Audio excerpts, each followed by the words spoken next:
Olá pessoal, neste vídeo eu indicarei para vocês 7 livros metafísicos para vocês lerem nessa época de quarentena. Livros esses que vão servir para explodir a cabeça de vocês, para vocês pensarem fora da caixinha, para vocês pensarem em teorias metafísicas a partir de grandes filósofos. O primeiro livro que eu indico para vocês é Metafísica de Aristóteles. Claro que esse não é o primeiro tratado metafísico da história do pensamento filosófico. Antes dele, Parmênides já tinha falado sobre o ser. Após Platão, com a teoria dos dois mundos, já tinha abordado essa questão do suprassensível, do inteligível. Mas Aristóteles também desenvolve uma grande concepção metafísica que se opõe à concepção do seu mestre, do Platão. O próprio termo metafísica surge com Andrônico de Rhodes, que é um peripatético, um discípulo de Aristóteles no século I a.C. Andrônico, quando foi organizar as obras de Aristóteles, colocou os livros que falavam sobre a questão do ser, sobre a questão de Deus, depois dos livros de física. Aí ficou o termo então consagrado como metafísica, os livros que estão além dos livros de física. Porém, por outro lado, esse termo casou com o significado dos debates gerados por esses livros, porque são sim debates que não abarcam o sensível, o físico, mas aquilo que está além do físico. Há 4 definições de Aristóteles sobre metafísica. A primeira definição é etiologia, que é o estudo das causas e dos princípios primeiros. As causas, causa material, formal, eficiente, final, e princípios primeiros, o princípio da identidade, da não contradição e do terceiro excluído. A segunda definição é a ontologia, que é o estudo do ser. Aqui Aristóteles nos apresenta o conceito de substância, acidente, ato e potência. A terceira definição é a ousiologia,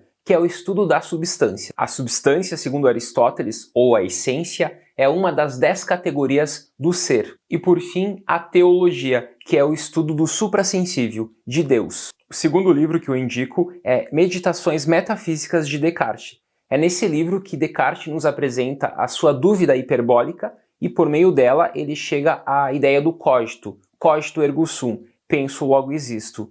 Mas para alcançar a ideia do cogito ele passa pela questão do gênio maligno. Diz ele, imagina que há um gênio maligno que está cogitando, pensando o teu pensamento e te enganando. Já pensou nessa possibilidade? É como se de fato vivêssemos numa Matrix, ou como se vivêssemos na alegoria da caverna do Platão dentro da caverna, ou mesmo como se fôssemos um cérebro numa cuba do Putman. A grande questão aqui posta por Descartes com o gênio maligno é: o que é o real? Será que de fato eu estou vivenciando aquilo que eu acho que eu vivencio? Ou tudo isso é ficção? Como terceiro livro, eu indico para vocês o livro Ética de Spinoza. Apesar do nome apontar para os estudos da ética, nesse livro Spinoza desenvolve a sua teoria metafísica.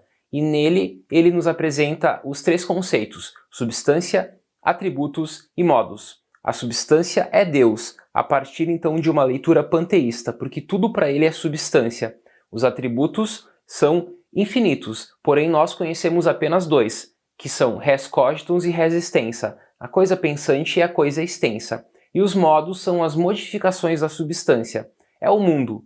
Então, para Spinoza, tudo é substância, nós acessamos o todo, que é Deus, que é a substância, por meio da res cogitans e res extensa, porém sabemos, segundo Spinoza, que há infinitos atributos, e os modos são as modificações da substância. Se tudo é Deus, então a pedra e o ser humano também são Deus. A pedra também possui, além de extensão, pensamento, porque tudo o que existe possui os infinitos atributos. Nós acessamos apenas 2, pensamento e extensão, logo há pensamento e extensão na pedra. Nós verificamos extensão de forma muito clara, mas o pensamento também é um atributo da pedra. Eis aí a visão monista de Spinoza, porque para Spinoza há apenas uma substância, e não 2 como Descartes defendia. Como quarto livro, eu indico a obra Crítica da Razão Pura do Kant. Nesse livro vocês vão encontrar a razão num tribunal, onde ela é juiz e ré ao mesmo tempo. A razão é julgada verificando os limites, as possibilidades e os âmbitos de aplicação do conhecimento. Kant, com a sua Crítica da Razão Pura, investiga a possibilidade da razão conhecer o mundo, conhecer o além do mundo, o suprassensível. E a conclusão de Kant é que a metafísica não é possível como ciência, portanto nós não temos conhecimento da metafísica, nós podemos apenas pensar sobre assuntos metafísicos. Nós pensamos sobre Deus, sobre a liberdade, sobre o infinito, mas jamais poderemos conhecer Deus, liberdade e infinito. Kant diz então que há dois mundos, o mundo fenomênico e o mundo numênico, o mundo dos fenômenos e o mundo da coisa em si. O mundo do fenômeno é como nós acessamos o mundo, nós acessamos o mundo fenomênico. Já o mundo numênico, o mundo da coisa em si, não é acessada por nós. Nós podemos apenas pensar sobre esse mundo. Conhecer, não. Pois conhecemos apenas aquilo que afeta a nossa sensibilidade e é organizada pelo nosso entendimento. Deus não afeta a nossa sensibilidade, então nós não conhecemos Deus. Nós pensamos sobre Deus. A liberdade não afeta a nossa sensibilidade. O infinito é um conceito que não afeta a nossa sensibilidade. O que afeta a nossa sensibilidade são apenas os fenômenos do mundo físico, desse mundo sensível. Tudo aquilo que extrapola esse mundo físico sensível, o suprassensível, não é alcançado pelo ser humano. Kant, assim, renova o estudo da metafísica, porque até Kant se pensava sempre o ser, a questão do ser. Já com Kant, ele investiga a possibilidade do sujeito conhecer o ser. E ele conclui que o sujeito não consegue conhecer o ser, ele pode apenas pensar sobre o ser. Como quinto livro, eu indico Fenomenologia do Espírito, de Hegel. Nesse livro, Hegel nos apresenta o itinerário da consciência, na sua saída do saber mais vulgar ao saber absoluto. É o itinerário da consciência que sai da certeza sensível, passa pela percepção, pelo entendimento e chega na razão, e depois alcança o saber absoluto, passando pelo espírito e pela religião. É nesse livro que Hegel nos apresenta a identidade entre o ser e o pensar. O saber absoluto é justamente essa identidade entre o ser e o pensar. E a grande conclusão do livro é que, diferentemente de Kant, que disse que nós não conhecemos a coisa em si, Hegel, na Fenomenologia do Espírito, livro posterior à Crítica da Razão Pura, nos diz que sim, nós conhecemos a coisa em si, nós conhecemos o mundo da metafísica. Assim, eu indico para vocês lerem conjuntamente a Crítica da Razão Pura, que mostra a impossibilidade do sujeito conhecer a metafísica, e a Fenomenologia do Espírito, que mostra a possibilidade do sujeito conhecer a metafísica. E para finalizar, indicarei agora mais dois livros do século XX,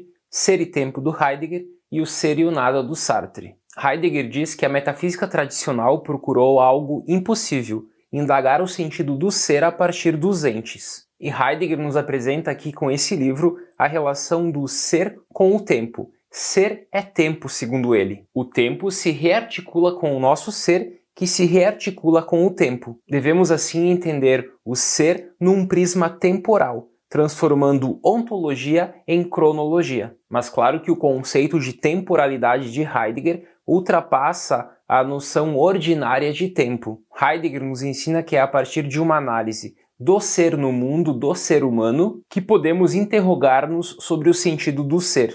Para finalizar, citarei agora O Ser e o Nada, do Sartre. O ser e o nada, logicamente, se excluem. Do ser nós tiramos apenas o ser, mas isso não acontece de um ponto de vista ontológico. O ser humano, na medida em que se interroga sobre o ser, é capaz de colocar em suspenso a realidade que o cerca, para concebê-la como uma pura e simples realidade que poderia não ser. E esse é o sentido da questão metafísica. Por que há algo no lugar do nada? O ser humano então se liberta da plena presença do real para assim encarar a possibilidade do nada. Eis aí algumas dicas de livros que deixo para vocês lerem agora nesse período de quarentena. Livros esses que nos faz pensar fora da caixa. Uma dose de metafísica nos faz bem. Até mais!